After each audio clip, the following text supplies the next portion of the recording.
2024 లేదా 25లో డిగ్రీ లేదా బీటెక్ చదివారా? సాఫ్ట్‌వేర్ జాబ్ కోసం ఎదురు చూస్తున్నారా? అయితే కోడ్ జ్ఞాన్ 100 డేస్ కోర్సులో చేరండి. జాబ్ సాధించండి. నమస్కారం జగన్ గురూజీ గారు. నమస్తే అమ్మా. పిల్లల్లో చాలా రకాల వింత వింత చేష్టలు, వింత వింత పోకడలు మనం చూస్తూ ఉన్నాం. కొన్నిటిపైన మనం మాట్లాడుతూనే ఉన్నాం చాలా రోజుల నుంచి. అందులో అబద్ధాలు ఎంతలా అంటే ఏ బలపం గురించో పెన్ను గురించో అయితే పర్వాలేదు సార్, పెద్దగా మనకేం అనిపించదు. కొన్ని సందర్భాల్లో కుటుంబ వ్యవహారాలకి సంబంధించి కూడా పిల్లలు చెప్పే అబద్ధాలు, బయట మాట్లాడే మాటలు కుటుంబ వ్యవస్థని, బిహేవియర్లో కూడా చాలా చేంజెస్ని తీసుకొస్తూ ఉంటుంది. ఫస్ట్ ఇది అబద్ధం చెప్తే బాగుంటుందన్న ఆలోచన, ఇది అబద్ధమే చెప్పాలి అన్న ఆ సంకల్పం ఏదైతే అనుకుంటూ ఉంటుందో అది ఎలా డెవలప్ అవుతుంది అంటారు అసలు? గత కొన్ని సంవత్సరాల నుంచి సుమన్ టీవీలో నా వీడియోలను అనుసరిస్తూ ఎంతోమంది మహిళలు ఫాలో అవుతూ ఉన్నారు. మరలా ఇప్పుడు పిల్లల గురించి, వాళ్ళ సైకాలజీ గురించి, వాళ్ళ ప్రవర్తన గురించి, వాళ్ళ పెంపకం గురించి, రాబోయే రోజులలో పిల్లలతో పేరెంట్స్ ఎదుర్కొనే ఎన్నో రకాల విషపూరితమైన సమస్యలను పరిష్కరించుకోగలిగే స్థాయి గల సమాధానాలతో తిరిగి మళ్ళా మీ ముందుకు మా ఉషమ్మ గారి ద్వారా, మా సుమన్ టీవీ ద్వారా మీ ముందుకు వస్తున్నా. అందులో అంతర్భాగంగా మొట్టమొదటగా అమ్మ ఒక ప్రస్తుత సామాజిక దృష్టిలో విలువలేని అత్యంత విలువైన మానసిక అంశానికి సంబంధించిన అంశమే పిల్లలు అబద్ధాలాడటం గురించి. ఇది ఈ రోజుల్లో అది చాలా చిన్న విషయం అండి. పూర్వంలో మా చిన్నప్పుడు ఒకళ్ళు అబద్ధం ఆడుతున్నారు అంటే ఆడేవాడికి భయం, అది తెలుస్తుందేమోన్నంత బాధ, ఆందోళన ఇన్నుంటాయి. అవును. ఇప్పుడు అది ఒక క్యాజువల్ మానసిక వ్యవస్థ, అంటే సాధారణమైనటువంటి వ్యవస్థ. వాళ్ళ ఏమవుతుంది, తిడతారు, ఏమవుతుంది, కొడతారు, అసలు తెలిస్తేగా ఈ టైప్ ఆఫ్ నెస్ వచ్చింది. అసలు అబద్ధాలు ఆడాల్సిన అవసరం ఎందుకు వస్తుంది, ఆడడం వల్ల ఏం జరుగుతుంది, అబద్ధాలు ఆడకుండా ఉంటే మన జీవితం యొక్క స్థాయి, మనోస్థితి, మనలో ఉండేటువంటి లక్షణాల గురించి మనం చర్చించుకోవాలి. అసలు పిల్లలకి అబద్ధాలాడే అవకాశం మనం ఎందుకు ఇస్తున్నాం అన్నది పేరెంట్స్ సైడ్ నుంచి చూడాలి. అవకాశం ఉన్నా కూడా అబద్ధం ఆడకుండా మనం బ్రతికి చూయించాలనే స్థాయి పిల్లల్లో రావాలి. ఈ రెండూ రైటే తల్లి. మొదట మనము కుటుంబ వ్యవస్థలో ఉండేటువంటి విషయాలుగా మాట్లాడదాం. స్కూల్లో అబద్ధాలు ఆడడం, ఫ్రెండ్స్తో అబద్ధాలు ఆడడం, సమాజంలో అబద్ధాలు ఆడడం, ఇవన్నీ సాధారణంగా మనం చూస్తూ ఉంటాం. అబద్ధం ఆడడము అనేటువంటిది ఒక అవలక్షణము, మానసిక లక్షణం. రెండు, అబద్ధం ఆడినప్పుడు కలిగినటువంటి రుచి లేదా ప్రశాంతత లేదా ఒక సుఖము లేదా ఒక ఉపశమనం, కరెక్ట్ వర్డ్ ఉపశమనం మీరు చెప్పింది, మళ్ళీ ఆడాలనిపించేటట్టు చేస్తారు.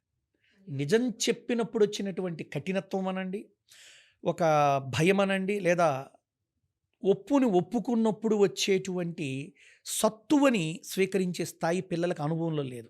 అసలు అబద్ధం ఆడే అవకాశం ఎప్పుడు వస్తుందంటే, నేను గమనించిన నా కుటుంబం అనండి, ఎన్నో మంది పిల్లలతో యోగా క్యాంపులు చేస్తూ, తల్లిదండ్రులు కౌన్సిలింగ్లు ఇస్తూ, పిల్లల్ని మోటివేట్ చేస్తున్నప్పుడు నేను గ్రహించిన విషయాలను బేస్ చేసుకొని మాట్లాడదాం. మనం పుస్తక జ్ఞానం కంటే కూడా మస్తక జ్ఞానంతో మాట్లాడతాం. అంటే ఎంతోమంది మనుషులతో, మనసులతో ఉన్నాను కాబట్టి. అబద్ధం ఆడవలసిన అవసరం ఎప్పుడు వస్తుంది అంటే, ఎస్కేప్ అవ్వాలన్నప్పుడు వస్తుంది. సిచ్యువేషన్ నుంచి మనం ఎస్కేప్ అవ్వాలంటే అబద్ధం చెప్పాలి. అందుకే పిల్లలు చూడండి, జనరల్గా ఇప్పుడు మనం పిల్లల గురించి ఎక్కువ ఫోకస్ చేస్తాం కంటే పిల్లల్లో ఉండే అబద్ధాల గురించి మాట్లాడదాం. వాళ్ళు ఎస్కేప్ అవడానికి బలే వాడతారు. చెల్లి చేసింది నాన్న అంటాడు, అన్న చేశాడు నాన్న, నాకు తెలియదు నాన్న అంటాడు, నేను అట్లా అనుకోలేదు నాన్న అంట, మర్చిపోయాను నాన్న, నాకు గుర్తు లేదు నాన్న అని. ఇప్పుడు సమాజంలో చాలా మంచి వర్డ్స్ ఉన్నాయి. ఇప్పుడు నేను చెప్పినవన్నీ గుర్తు లేదు, నేను అలా అనుకోలేదు, నేనేం చేస్తా దానికి అంటే, అసలు ఫస్ట్ అబద్ధం ఆడకుండా బ్రతకటం అనే దాని విలువను నేర్పితే కనుక ఇవన్నీ మర్చిపోతారు. అంటే పిల్లలకు కావాల్సిన దారుఢ్యమైన మనోస్థాయి కలిగినటువంటి సిద్ధాంతాలు, విషయాలు, విలువలు, దానికి సంబంధించిన ఇతిహాసాలు, గాథలు చెప్పే విధానం ఇళ్లలో లేదు. ఇప్పుడు మనం అదే పురాణ కథలు, భాగవత కథలు ఇటు పోతే వాటిల్లో ఒక అబద్ధం ఆడినప్పుడు ఏం జరుగుతుంది, సత్యనారాయణ వ్రతంలో అబద్ధం ఆడిన షావుకారి తదాస్తు అన్నప్పుడు ఆయన ఓడలో ఉన్న బంగారాలు, నాణ్యాలు, రాళ్ళు, రప్పలెట్లయినాయి. అంటే ఈ విధమైన స్టోరీలు ఎందుకు చెప్తామంటే, మనం పిల్లలకి ఒక సినిమా ఇమాజిన్ ద్వారా మనోవ్యవస్థలో ఒక థర్డ్ స్క్రీన్ నడుస్తూ ఆ విషయం అలా చెబితే ఇలా అవుతుందనే భావనా స్థాయిని మనం రేకెత్తించాలి. అంటే తల్లిదండ్రులు ఎప్పుడు కూడా పిల్లల జతలో ఉండి పిల్లలకి అబద్ధాలాడే అవసరం రాకుండా స్వచ్ఛతగా, స్వచ్ఛందంగా జరిగింది జరిగినట్టుగా మాతో ఉండండి అనేటువంటి స్థాయి, స్థితి మన పిల్లలకి మనం అందుబాటులో ఉండాలి. పేరెంట్స్ ఎప్పుడైతే అందుబాటులో ఉండరో వాళ్ళంతట వాళ్ళు చేసినవన్నీ ఎలాగోలా ఎస్కేప్ అవ్వడానికి అబద్ధాలు చెప్తారు. లేదు దండిస్తారు, కొడతారు, తిడతారు, పనిష్మెంట్ చేస్తారు అనుకున్నప్పుడు అబద్ధాలు ఆడతారు. లేదు అబద్ధం ఆడితే తొందరగా మనం ఉపశమనం పొందుతాం అనుకున్నప్పుడు అబద్ధం ఆడతారు. అవును. ఇందులో అసలు పేరెంట్స్ ఎక్కడ ఉండాలి అంటే నా భావం అంతా ఎప్పుడు నేను చైల్డ్ గురించి ఒకటి ఆలోచిస్తానమ్మా. ఇటు పోతుంది ఎటో మనకు తెలియనప్పుడు అదేందో మనకు తెలియదు. ఇటు పోతే ఇది అవుతుందని చెప్పే ఒక వ్యక్తి లేరు వాళ్ళ పిల్లలకి. నిజంగా ఈ కాల పిల్లలు ఎంత అనాథలు అనాలా, అనామకులు అనాలా, అజ్ఞానులు అనాలో తెలియదు. వాళ్ళకి ఇది రైటు, ఇది రాంగు, ఇది చేస్తే మంచిది, ఇది చెడ్డది. దారి చూపించే పుస్తక గ్రంథాలు లేవు, పాఠ్యాంశాలు లేవు, చెప్పే మనుషులు, పెద్దలు, తాతలు, ముత్తాతలు, నానమ్మలు లేదా అమ్మా నాన్నలు ఆ పనిలో లేరు, వాళ్ళ పనిలో ఉన్నారు. ఎప్పుడైతే పిల్లలకి పేరెంట్స్కి మధ్య ఒక దగ్గరతనం తగ్గుతుందో ఒక అబద్ధమే కాదు, రకరకాల విషతుల్యమైన భావాలు, భావజాలాలు, వీడియోలు చూడాలి, చెయ్యాలి అనే స్పేస్ దొరుకుతుంది వాళ్ళకి. అంటే పిల్లల్ని మనం ఎంగేజ్ చేయాలి మంచి పనుల్లో. ఏదో ఈ మధ్య విన్నాను, ధర్మం నేర్పకపోతే అధర్మం నేర్పేవాడు ముందు నేర్పుతాడు. కానీ మన ధర్మం ఏదో మనం నేర్పటం మర్చిపోయినప్పుడు అధర్మమే నేర్పాలని పడికాపు కాసుకుంటున్న వాళ్ళు అది నేర్పుతారు అని. అట్టనే మనకి ఎవరూ నేర్పక్కర్లా. ఇవాళ ఉన్న మాధ్యమాలు పేరెంట్స్ యొక్క సాంగత్యం లేకపోవటం వల్ల వాళ్ళు డామినేట్ అయిపోతున్నాయి. వాళ్ళ చుట్టూతో ఉన్న సినిమాలు అనండి, సెల్ ఫోన్లు అనండి, పుస్తకాలు అనండి, ఫ్రెండ్స్ అనండి, ఇవన్నీ. ఇది అబద్ధం చెప్పొచ్చు అన్న ఆలోచన ఆ వయసులో పిల్లలకి ఎలా తెలుస్తుంది అంటారు? అంటే ఇది పేరెంటింగ్ లోపమా, లేదంటే మనం పంపించే స్కూల్స్ యొక్క మేనేజ్మెంట్లో మనం చూస్తున్న అవకతవకలా? అసలు చైల్డ్ సైకాలజీని ఇప్పటివరకు రాసిన పుస్తకాలన్నీ ఒక మట్టమే. ఒరిజినల్గా ఏ చైల్డ్ సైకాలజీ ఎలా ఉంటుందని ఆ ఒక్క చైల్డ్ గురించి ఎన్నో పుస్తకాలు రాయొచ్చు. అందుకనే ఎప్పుడు చైల్డ్ సైకాలజీని పరిపూర్ణంగా గమనించి చెప్పగలిగిన యోధులు ఎవరు అంటే తల్లిదండ్రులు. అది కూడా 100% చెప్తారు అని నేను చెప్పలేను. మిగతా చైల్డ్ సైకాలజిస్టులు కానీ, గురువులు కానీ, వాళ్ళందరికంటే బాగా బెస్ట్ పర్సన్స్ ఎవరు అంటే పేరెంట్స్, తల్లిదండ్రులే. అది వాళ్ళ చేతుల్లోనే ఉంటుంది. అందుకనే ఇందులో కూడా నేను బాగా నచ్చేది ఎవరంటే తల్లి.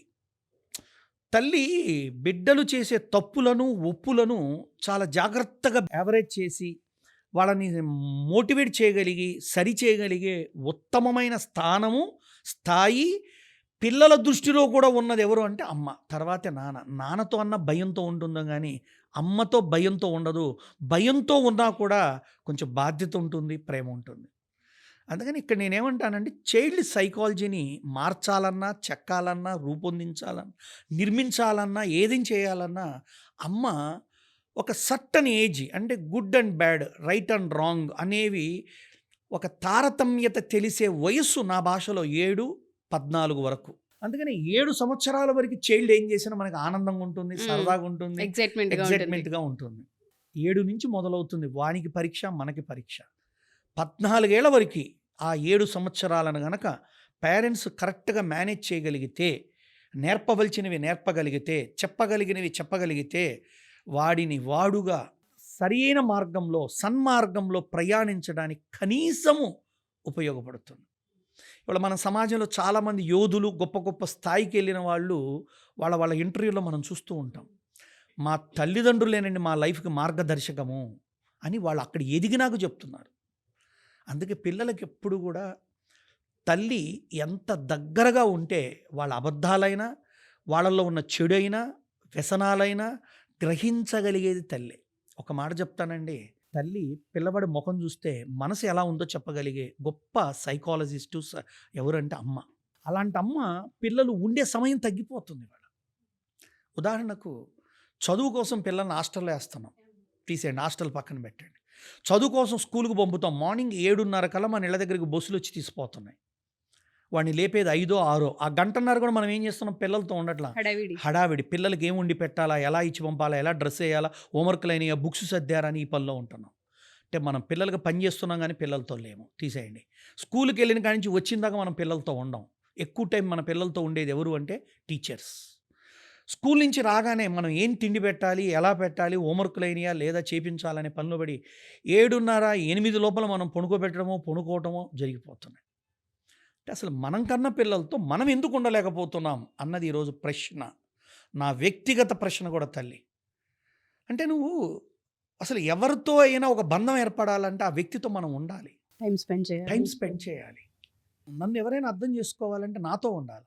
అలానే పిల్లలు అర్థం అవ్వాలి అంటే ఎంత తెలుసుకున్నా వాళ్ళలో జరిగే మార్పులు, ఎప్పటికప్పుడు జరిగే మార్పులు, ఏ రోజుకి ఆ రోజు జరిగే మార్పులు, బయట ఫ్రెండ్స్ వల్ల, బయట వచ్చే పరిస్థితుల వల్ల, స్కూళ్ళ వల్ల వాళ్ళలో జరిగే మార్పులు తల్లి తండ్రుల దగ్గరతనం వల్ల మారుతుంది.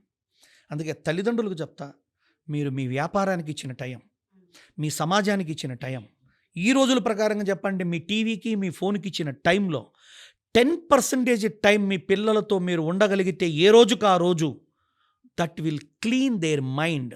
అంటే వాళ్ళని సరి చేసుకోగలరు, సరిదిద్దుకుంటారు, ఏదన్నా ఉంటే మనతో చర్చిస్తారు. అందుకే మన పిల్లలకి మనం దగ్గర వాళ్ళు కానీ మనకంటే ముందు వేరే వ్యక్తులో, వేరే ఫ్రెండ్సో, వేరే విషయాలో, వేరే ఫోన్లో, వేరే సీరియల్సో, వేరే అలవాట్లో దగ్గర అయిపోతున్నాయి. అవన్నీ దగ్గర అవ్వకూడదంటే ఈ పిల్లలకి వాటికి మధ్య తల్లిదండ్రులమైన మనం ప్రతిరోజు ఒక బ్యారియర్స్గా నిలబడి పరిశీలిస్తూ, గమనిస్తూ ఏ చైల్డ్కి ఎలా చెప్పాలన్నది తల్లిపై ఆధారపడి ఉంటుంది. ఆ తల్లికి ఆ బిడ్డకున్న అనుబంధం మీద ఆధారపడి ఉంటుంది. చాలామంది అంటారు పిల్లలకు మెల్లగా చెప్పాలా, కరెక్ట్. కొంతమంది పిల్లలకు తల్లి మెల్లగా చెప్పాలి, ప్రేమగా చెప్పాలి, కొన్ని చోట్ల చిరు కఠినమైన పనిష్మెంట్స్తో చెప్పాల్సి వస్తుంది కూడా. అందుకే ఎప్పుడు పిల్లలు అబద్ధాలు ఆడుతున్నారు అన్న అంశం ఎలాంటిది అంటే చిన్నది. అదే మనం వదిలేస్తే దానంత విషతుల్యమైన పరిస్థితి పిల్లలతో ఇంకేది రాదు. ఒక్కోసారి కుటుంబ వ్యవస్థలోకే సమస్యలు వస్తాయి, జీవిత వ్యవస్థలోకే సమస్యలు వస్తాయి. ఎలా అంటే ఒక సమస్య వచ్చింది నా దగ్గరికి తల్లి. ఒక చైల్డ్ ఎప్పుడు తల్లిదండ్రులు ఏది ఎక్స్ప్రెస్ చేయడట, అసలు కమ్యూనికేషన్ అసలు నో కమ్యూనికేషన్. వాళ్ళు మా అమ్మ నాన్న ఈ ఇంట్లో నేను ఉంటాను, నేను అడిగింది వాళ్ళు కొని పెడతారు. This is the main concept. ఒక అబ్బాయి ఆ అబ్బాయిని, ఇప్పుడు ఎవరైతే పేరెంట్స్ వచ్చారో వాళ్ళ అబ్బాయిని తన స్నేహితుడు బెదిరిస్తున్నాడు స్కూల్లో. ఆ బెదిరింపుల్లో ఎప్పటికప్పుడు ఆ అబ్బాయి ఈ అబ్బాయిని బ్లాక్మెయిల్ చేస్తూ, రేపు నువ్వు నాకు చాక్లెట్స్ తేవాలా అంటే ఇటు తీసుకుపోయేవాడు. అదే వస్తువుని ఈ అబ్బాయి ఇంట్లో అడుగుతాడు, ఏమని, నాకు అది కొనిపెట్టమ్మా, నాకు కావాలా అని. ఇలా జరుగుతున్న కొద్ది రోజులకి వాడు అడిగిన ప్రతిదీ వీడికి సాధ్యమైనంతలో ఇవ్వటం, 10 రూపీసు, 5 రూపీసు వస్తువులు ఇవ్వటం. వీడి ఇంట్లో వాడికి ఎందుకు ఇస్తున్నావు అన్నది అడగడానికి వీళ్ళకి తెలియదు. ఈగిపోతే వాడు ఒప్పుకోడు, ఇది వాడికి ఇస్తున్నానని చెబితే వీళ్ళు ఒప్పుకోరు తల్లిదండ్రులు. ఈ ఘర్షణలో చైల్డ్ చిన్న సూసైడ్ అటెంప్ట్ చేశాడు. అప్పుడు పేరెంట్స్, ఎందుకు ఇట్లా చేసావు, ఇవాళ మంచి మార్కులు వస్తున్నాయి, నీకు అన్నీ ఇస్తున్నాము, ఎందుకు ఇలా చేస్తున్నావు అని అడిగితే 6 నెలలు తనలో తన క్లాస్మేట్ అంటే స్కూల్ పిల్లలు తనతోటి విద్యార్థి తనను బ్లేమ్ చేస్తుందో, ఏడిపిస్తుందో, ఇంట్లో చెబితే తిడతారన్న భయంతో చెప్పకుండా భరిస్తూ, బాధపడుతూ, వాడు అడిగేవి తేలేని పరిస్థితి వచ్చినప్పుడు సూసైడ్ అటెంప్ట్ చేశాడు. ఇది వాళ్ళ వ్యవస్థ. అంటే వీడి లోపల నా తల్లిదండ్రులు నాకు బలము, నాకు ఒక ధైర్యము, నాకు ఒక శక్తి అనేది మర్చిపోయాడు. అది వీడికి లేదు నమ్మకం. వాళ్ళు నా తల్లిదండ్రులకు చెప్పుకుంటే నాకు ఫ్రీ అవుతాను అనే స్థాయి. అంటే అంత రిలేషన్, అంత నియర్ రిలేషన్ లేదు ఇవాళ. కొన్నిసార్లు అబద్ధాలు ఆ విధంగా కూడా స్టార్ట్ అవుతాయి. ఇట్లా మనం ఎన్నో విషయాలు చూస్తాం, చిన్న విషయాలు. ఉదాహరణకు నేను చిన్నప్పుడు ఆడుకుంటూ ఒక బొమ్మ పగలగొట్టాను. నాకు భయం, మా నాన్న కొట్టేస్తాను. మా నాన్నగారంటే నాకు విపరీతమైన భయం చిన్నప్పుడు. వెంటనే ఏం చేశాను, ఆ బొమ్మని ఎలా ఇరిగిందో అలా జాగ్రత్తగా సెట్ చేశా. ఇప్పుడు నెక్స్ట్ ఎవరైతే పట్టుకుంటారో వాళ్ళకి తెలియకుండా అది పడిపోతుంది. వెంటనే నేను అలా సెట్ చేసి ఇంట్లో ఉన్న చెల్లో అన్నయ్యో ఎప్పుడొకప్పుడు ఆడటానికి పట్టుకుంటారు. అప్పుడు నేనేం చేయొచ్చు అంటే వాడు పగలగొట్టాడని అరవాలా అన్న కాన్సెప్ట్తో నేను చిన్నప్పుడు కరెక్ట్గా ఒక మంచి బొమ్మ అట్లా పగలగొట్టి అట్లా పెట్టి, ఏదో మా అన్నయ్య ఆడుకుంటూ వచ్చి ఆ బొమ్మను కదిలించగానే, పడిపోగానే నేను వెంటనే అరిసేసాను. ఇది నా రియల్ లైఫ్ స్టోరీ అండి. అరిసేసి అన్నయ్య పగలగొట్టాడని చెప్పి బయటికి తీసుకొచ్చా. పగలగొట్టింది నేను, తల్లిదండ్రులు కొడతారన్న భయంతో ఆ నిందని, ఆ సమయాన్ని వేచి ఉంచి నా క్షణ మనసుని మా అన్నయ్యో ఎవరో కదిలిచ్చిందాక నేను వెయిట్ చేయాలని చెప్పి చూసి, వాడు కదలగానే పడితే వాడు పగలగొట్టాడని నింద వేసి, ఇప్పటికి కూడా ఈ షూటింగ్ ముందు కూడా మా అన్నయ్యకి తెలియదు నేను చేసినట్టు. భయం. తల్లిదండ్రుల పట్ల ప్రేమ, తల్లిదండ్రుల పట్ల ఇష్టము, తల్లిదండ్రులతో చెప్పుకోదగ్గ ఒక మంచి అనుబంధం ఉన్నది అన్న రోజున 90% పిల్లలు అబద్ధాలు ఆడరు, భయపడరు, తప్పు చేయరు. మనం ఎన్ని వేదాలు చదివామండి, ఎన్ని పురాణాలు విన్నామండి. తల్లిదండ్రులే గొప్ప బలము, తల్లిదండ్రులే దైవము, తల్లిదండ్రులే స్నేహితులు, ఇన్ని చెప్పిన ఆ కొద్ది రిలేషన్లో గనక పిల్లలకు మనం చనువు ఆ సఖ్యత ఇవ్వగలిగితే పిల్లల మనస్సు అలా వికసించే కౌమారమైనటువంటి విశాలమైనటువంటి ఆ మనస్తత్వం కృషించి కుంగి అలాంటి సూసైడ్ థాట్స్, భయమనే థాట్స్, నిద్ర పట్టకపోవటం అనే థాట్స్ రావు. ఇది ప్రధాన అంశం. ఇక రెండో అంశం ఉంది తల్లి, చాలా ముఖ్యమైనది. తల్లిదండ్రులు పిల్లలతో ప్రవర్తన గురించి మాట్లాడాం. భార్యాభర్తలు అంటే ఈ పిల్లవాడికి వాళ్ళు తల్లిదండ్రులు, వాళ్ళిద్దరి మధ్య ఎలా ఉంది అన్న దాన్ని బట్టి కూడా పిల్లలు అబద్ధాలు నేర్చుకుంటారు. భార్యాభర్తలు ఇద్దరు ఎప్పుడు కొట్టుకుంటూ ఒకళ్ళ మీద ఒకళ్ళు పిల్లల ముందు నిందలేసుకుంటూ ఉంటే సమయం వచ్చినప్పుడు పిల్లవాడు అమ్మ గురించి నాన్నకు చెప్పటం, నాన్న గురించి అమ్మకు చెప్పటం, వాడు అనుకున్నవి అవటానికి తండ్రి దగ్గర మెహర్బానీ చేసుకొని వాడు అనుకున్నది కొనుక్కోవటం ఏదో చెప్పేస్తాడు. అక్కడ అలవాటు పడతాడు. అమ్మ పొద్దున్న నాన్నమ్మతో మాట్లాడింది, అమ్మమ్మతో మాట్లాడింది ఫోన్లో అని చెప్పగానే వీడికి నచ్చి ఒకటి కొనిపెడతాడు. అప్పుడేమవుతుంది, ఓహో అమ్మ గురించి చదువుతుంటే నాన్న ఇస్తూ ఉంటాడు కావాలా అనే ఒక ఆనవాయితీ. అందుకే తల్లిదండ్రుల ప్రవర్తన పిల్లలతో ఎలా చెప్పానో పిల్లల ముందు తల్లిదండ్రుల ప్రవర్తన కూడా అంతకంటే ఉన్నతంగా, ఉత్తమంగా, చాలా సఖ్యతగా, అన్యోన్యతగా, బాధ్యతగా, బంధంగా ఉండగలిగిన రోజునే పిల్లలకి నిజమైన తలమానికమైన తల్లిదండ్రులని మనం చెప్పుకోగలం. అప్పుడు కూడా పిల్లలు ఇలాంటి చెడు ఆలోచనలు, చెడు చెప్పే అబద్ధాలు లేదా నిందలు లేదా ఉపయోగించుకునే తత్వము పిల్లల్లో రాదు. ఇవన్నీ సైకలాజికల్ డిజార్డర్స్ అనమాట. కాబట్టి ఇలాంటి ఛాన్స్ పేరెంట్స్ సైడ్ నుంచి చెబుతున్నాం మనం. బయట ఫ్రెండ్స్ కాలేజీల్లో దొరుకుతాయి, తర్వాత మాట్లాడదాం. ముందు ఆ కట్టుదిట్టమైన నిత్యము మనకి కనిపించిన తల్లిదండ్రులు ఇంట్లో జరిగేది గనక మనం ఈ తత్వము కలిగిన విషయాల పట్ల సమాధి చేయగలిగితే, సమిసిపోయేటట్టు చేయగలిగితే, తల్లిదండ్రులు మేలుకుంటే ఆ పిల్లలకు మీరు ఏసీ బస్సులు ఇవ్వక్కర్లా, పెద్ద పెద్ద వస్తువులు కొనిపెట్టక్కర్లా, కాస్ట్లీ ఇవ్వక్కర్లా. ఈ ప్రవర్తనలు, ఈ అన్యోన్యతలు, ఈ అనుబంధాలు వాళ్ళ ముందు మనం ఉండగలిగేటట్టు ప్రవర్తించినప్పుడు ఆటోమేటిక్గా పిల్లల్లో ఉన్నతమైన, ఉత్తమమైన, అద్భుతమైనటువంటి మానసిక వికాసం వల్ల పుట్టే వ్యవహారిక ఆలోచనల, ప్రవర్తనల స్థాయి చాలా గొప్పగా ఉంటుంది. అందుకని తల్లిదండ్రులకు రెండు చెప్తున్నా, పిల్లల పట్ల మీరుండే దగ్గరతనం పెంచండి. మీ భార్యాభర్తలు ఇద్దరు ఉండే అన్యోన్యత పిల్లల ముందు, పిల్లల పట్ల, పిల్లలు ఉన్నా లేకున్నా అద్భుతంగా అసలు ఎలా ఉండాలో అలాంటి ధర్మపరంగా ఉండగలిగినప్పుడు పిల్లలకు మీరు ఆదర్శంగా అవుతారు. ఒక అబద్ధమే కాదండి, ఏ తప్పు చేయటానికి కూడా ఇష్టపడరు. చేసినా నేను పంచుకోవడానికి మా అమ్మా నాన్న ఉన్నారు, పొరపాటును కూడా చేస్తారు. ఒక్కోసారి తెలియకుండా ఏదో ఒక వస్తువు స్కూల్ నుంచి తెస్తారు, పెన్సిల్ ఏదో వచ్చేస్తూ తెస్తారు. ఉంటుంది. అవును, అది ఇంట్లో కొంటారో లేదో లేదా ఆశ కలిగి, అవును. అప్పుడు తల్లితో ఉన్న అనుబంధంతో లేదు తల్లి గ్రహిస్తే నెవర్, నువ్వు అట్లా చేయకూడదు, నీకు ఏది కావాలని అడుగు, నేను కొనిపెడతాను అనే ఒక రిలేషన్ మనలో కావాలి. ఇవాళ పేరెంట్స్కి పిల్లలకు మధ్య రిలేషను, పేరెంట్స్ ఇద్దరి మధ్య రిలేషన్ కనుక సఖ్యతగా మంచి ఒక ఏమంటే ఆరోగ్యమైన అనుబంధంగా కనుక కనిపించగలిగితే ఇటువంటి వాటిని ప్రప్రదంగా ఇంట్లోనే మనం సమాధి చేయొచ్చు అన్నది నా వ్యక్తిగత పిల్లలతో పేరెంట్స్తో జరిగే కౌన్సిలింగ్ల పట్ల ఉన్న నా అనుభవంతో చెప్పే విషయం తల్లి ఇదమ్మా. మీరు చెప్పింది 100% కరెక్ట్ సార్. ఫస్ట్ ఇంట్లో భార్యాభర్తలు ఇద్దరు ఎంత ట్రాన్స్పరెన్సీ మెయింటైన్ చేస్తున్నారన్న దానిపైనే పిల్లల జీవన శైలి అండ్ వాళ్ళ మనుగడ స్టార్ట్ అవుతుంది అనేది చాలా క్లియర్గా అర్థమవుతుంది. పిల్లలు అబద్ధాలు ఎందుకు చెప్తున్నారు అన్న పాయింట్ చాలామంది పేరెంట్స్ మాట్లాడుతూ ఉంటారు తప్ప, అబద్ధాలు ఎలా మొదలయ్యాయి అన్న పాయింట్లో కనుక మనం ఆలోచించగలిగితే చాలా విషయాల పట్ల మనం ఎక్కడ సరి చేసుకోవాలో అర్థమవుతూ ఉంటుంది. Thank you Guruji, thank you so much.